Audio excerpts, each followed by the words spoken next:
If you really think about it, you could probably get rid of about 99% of your so-called friends. Sorry. Because they don't add anything to your life, do they? They just take from you. Or they try to drag you down. They can't be happy, so they try to stop you from being happy. Now, I've no time for him. Not anymore. At the end of the day, he broke the rules. I don't think I've ever been that angry. She's a 10. His missus is a 4 at best. I lost all sense of rhythm. And he's cut in right behind me. He's elbowed her mum straight out the way. He's taken me by the hips and he started shouting in my ear, "I've just seen your Kate blowing the saxophone player in the back of his Renault Twingo." Now I'm praying her dad hasn't heard that. Because he's a busy man. He's got a lot on his plate. He's the leader. He's driving us all through the orangery. But he kept on. He wouldn't shut up. "Did you hear me? It's your Kate.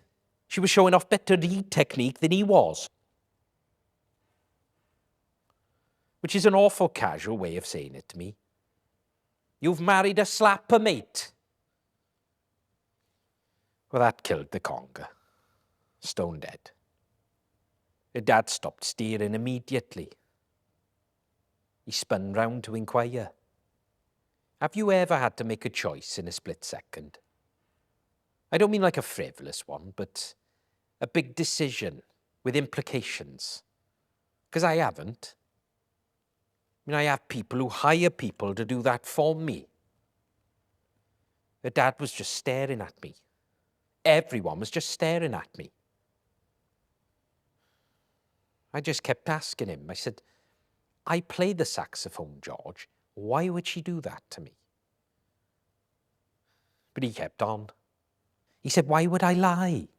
Go and look for yourself. He hasn't finished yet." Well, under that pressure, I made a choice. And I chose her. I hit him. I hit my best man on my wedding day. He was always jealous I could get a 10. How could he? He was disgustingly self-serving. He let me hit him over and over and over and over again. I stopped when her dad joined in. They were rolling around on the dance floor in their tuxes. Not rented, mind, I bought them. He was trying to tell me exactly what happened. Then her brothers piled on and it all got a bit muffled. I went outside for a smoke, bang. To see the Riviera, bang. There was a car sagging, bang. It had a flat tyre, bang. 2 flat tyres, bang, bang. I caught them at it. She's a filthy slut. Well, she's back in the room at this point. She's heard it all. Her dad's looked at her. She's looked at me. Then she's motioned with her hand and George was carried out. I always thought he understood loyalty. When we were at school, everyone had those little spray cans. Voodoo in Africa. They smelled so nice.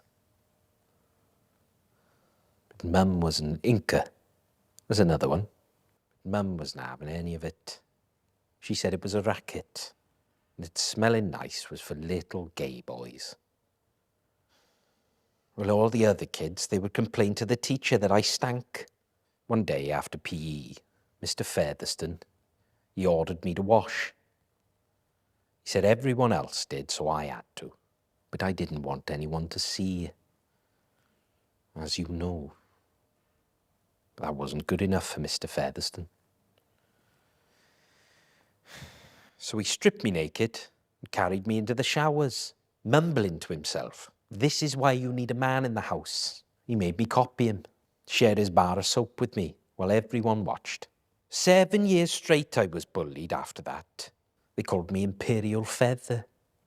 But on that very same day, right in those changing rooms, knowing exactly what just happened to the smelly boy, George, my best man, bless him, he shat himself. To draw attention away from me, obviously. Some of the other kids said he was cooking sausages with a Bunsen burner in the second period, but that wasn't food poisoning. I knows loyalty when I sees it. Bonded for life. Or so I thought. I offered to pay the wedding band for an encore, but they wouldn't take my money. They were happy to play on for free after the fight. Raise the spirit sort of thing. They really got into it at the end of the night. Some of the soloing was sensational.